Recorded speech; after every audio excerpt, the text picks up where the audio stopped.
Anong mensahe ang kailangan marinig ng mga Leo sa August 4 to 10, 2024?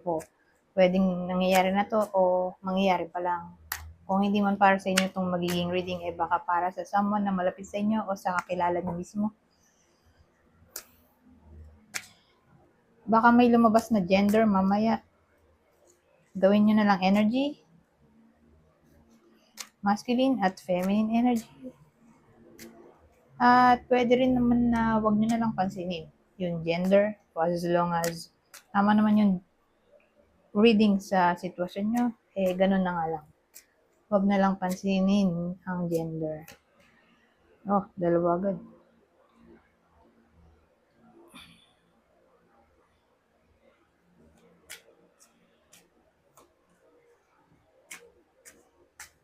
Oh, ano yan?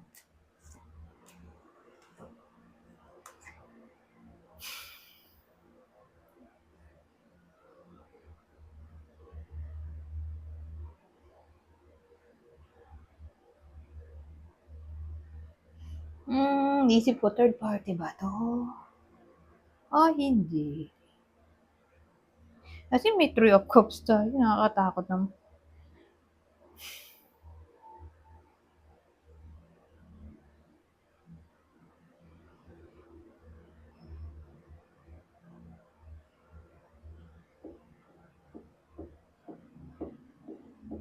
Ano kasi to hindi ko to gagawing third party. Wala naman ako na vibe na ganun. Although, itong dalawa, parang nanganganib, di ba? Mukhang ganun. Pero, ewan ko. Hindi ko na vibe na ganun. Third party. Ito, sa vibe ko ngayon, mukhang overindulgence. Ito. Naubos ang pera, kakaliwaliw. Ito, naubos ang pinaghirapan kasi ito, nagkapera siya dito, di ba? Nagbunga ang mga pinaghirapan. Pero dito, naging magastos. Ayun, nakalagay naman, restless spending. Ito kasi, celebration, di ba? Pleasure. Naubos yung pera niya, kakasaya, o kakasama sa mga kaibigan niya. So, again, pwedeng dahil gusto niya maging masaya, naubos yung pera niya, kakabili ng mga kung ano-ano magpapasaya sa sarili niya. O, kakawaldas. Kasi, siyempre, pag kasama mo yung mga kaibigan mo, hindi naman pwedeng di ka maglalabas ng pera o ewan ko, may pinuntahan siguro sila na kailangang maglabas ng pera. So, pwedeng nailabas ng pera dahil sa mga kaibigan, pwede yung ganon. Pero ang tatamaan lang nito ay nanay. Okay? Hindi naman kasama yung mga sa bagay, single ba to? Hindi. Hindi naman kasama dito yung mga single eh. Ang tatamaan lang ng reading na to ay nanay. Yung nanay, may anak na. Pwede rin kasal. Mayaman. O may stable job. O businesswoman. So, yan. Yung mga pwedeng tamaan ng reading na to. Yung mga sinabi kong description. Saka, pag nakita ko to Empress, pwede rin yan 60 years old and above. So again, case to case basis, kunin nyo lang yung description na sa tingin nyo ay fits sa inyo o sa kakilala ninyo. Kasi kung di man literally kayo to mismo, person nyo o kakilala nyo na nanay. O nanay nyo mismo, who knows. O kapatid na nanay, kaibigan na nanay. Ano to? Bakit?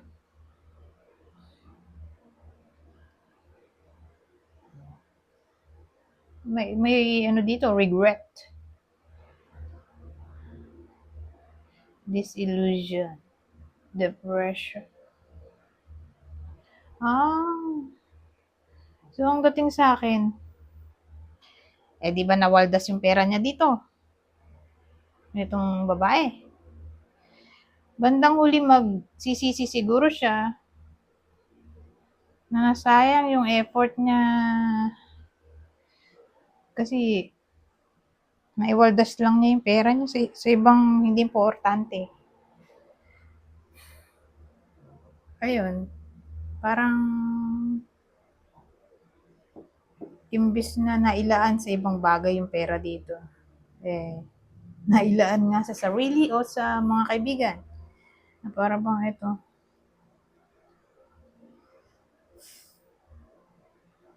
magiging nostalgic siya. Yung nostalgic dito, yung panahon na may pera pa siya.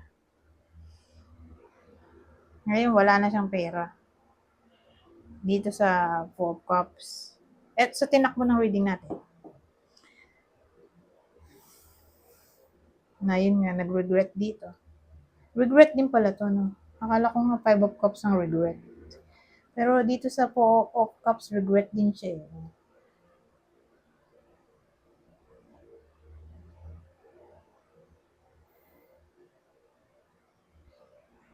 Anyways,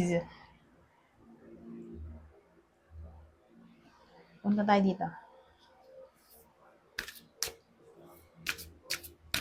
Pang ibang mensahe ang masasabi nito, true love.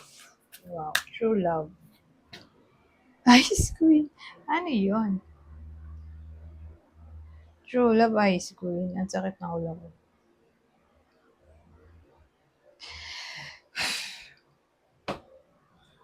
True love, ice queen.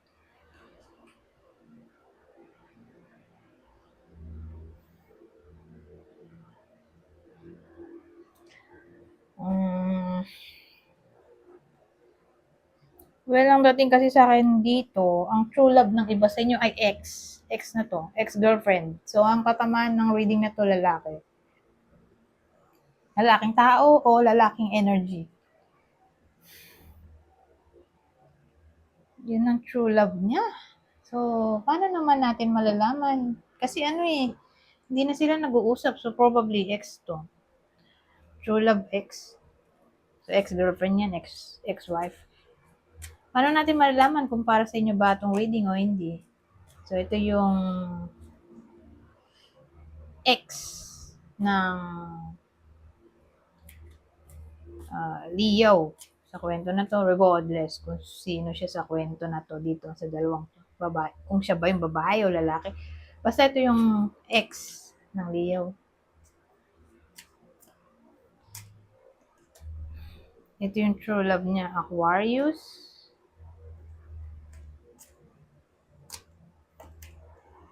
Capricorn.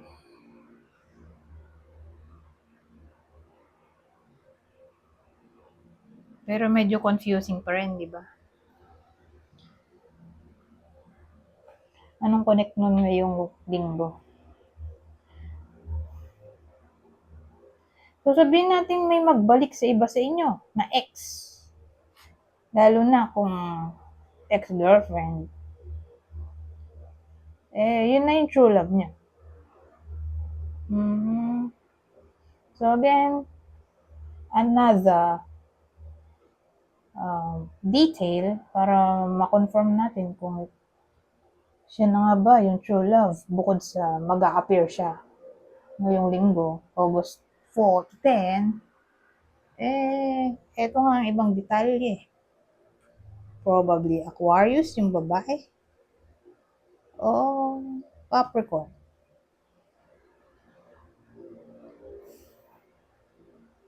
Anyways, para lang yun sa magbabalik sa iba sa inyo. Kung may magbabalik, okay?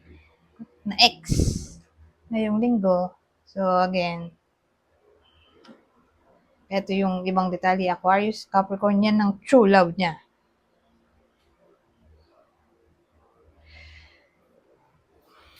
Punta naman tayo dito. Babasahin ko na lang.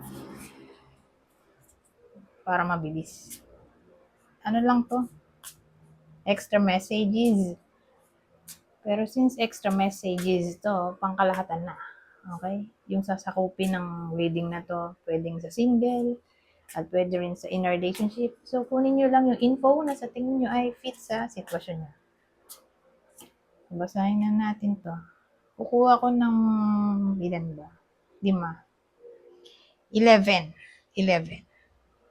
1111 is an important number for twin flames, symbolizing harmony and balance in soulmates. Guilty. Don't let guilt get in the way of happiness.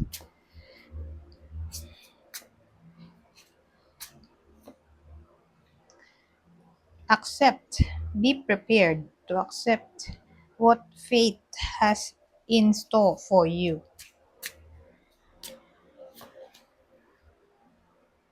Confusion. All seekers of truth will experience confusion. Ask the universe to provide the answers you need. Observe. Notice all the noteworthy things in your relationships. Anyways, hanggang dito na lang. Goodbye for now.